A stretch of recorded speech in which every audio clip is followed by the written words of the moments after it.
عاملين ايه يا امارات؟ يا رب كلكم في احسن حال. بصوا بقى كده في السريع عشان خاطر ما اجريش معاكم.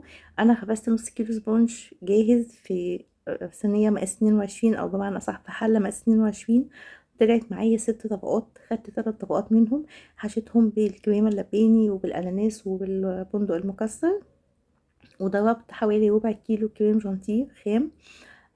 كريم شانتيه ده انا اللي ضربته، كان نوع المتحده هايبر، من احسن الكريمات اللي بتكون متماسكه معايا واللي بترمي معايا كميه.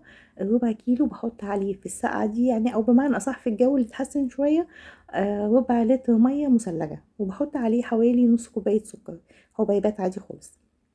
بيديني القوام اللي انتوا شايفينه ده بتاع كريم شانتيه، ومش بيسيل معايا، وبقدر اجلس التورته بمنتهى السهوله. لو انا كنت حابه ان انا اجلس التورته دي وازينها بالشكل اللي انتوا شايفينه ده على طول مباشره، كانت هتبقى سهله والجوانب بتاعتها حلوه والشرب بتاعها مظبوط، ومفيش عندي اي مشكله والكريم متماسك. بس انا برضو التورتتين دول عامليهم عشان الناس اللي هم مش بيعرفوا يظبطوا الكريمه قوي، مش بيعرفوا يظبطوا الحواف بتاعه التورته من بره قوي، والدنيا بتبوظ معاهم. فاحسن طريقه هو ورق الفاكيوم اللي انتوا شايفينه ده، بنجيبه من عند مستلزمات الحلوانيه. المتر بتاعه بيوصل مثلا من 8 لغايه 12 جنيه، حسب نوع المتر وشكله، وحسب ارتفاعه برضو. لو انت عايزه تعملي تورته مرتفعه لغايه 16 سنتي، او لو انت عايزه تعملي تورته 3 طبقات بس زي دي، هتحتاجي ارتفاع 10 سنتي.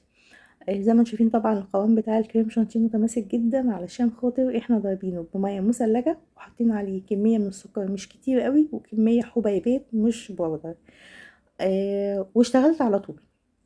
لو انا كنت هحطه في الفريزر او هحطه في التلاجة، لازم لما هطلعه هضربه تاني عشان ما يكونش فيه فقاقيع او يكون مش متظبط معايا قوي.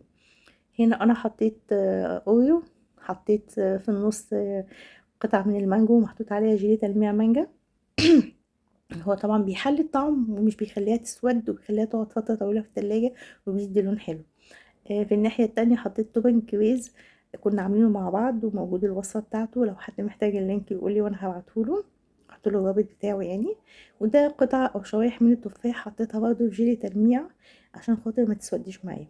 وفي اقل من 5 دقايق بقى عندك تورته جميله بجد، احلى من الحلواني واطعم من الحلواني. الحشو بقى انا ما قدرتش اعمله لان انا عملته معاكم كتير جدا بصراحه، والكيك نفسه عملته معاكم، ولو انتوا حابين برضو الرابط بتاع الوصفه هحطه لكم. الكيك بيبقى سهل قوي لما بيبقى بسبونج جاهز وبيظبط معاكي. بيتحط عليه نص كيلو 6 بيضات، عملنا بيهم التورتتين اللي انتوا شايفينهم دول، نص كيلو هو اللي عامله بيه التورتتين دول مقاس 22. هنا بعد ما جلستها وغطيتها بورق الفاكيوم، حطيت على الوش زبده لوتس. اللوتس هنا دي اللي هي روتس، مش لوتس الحقيقية.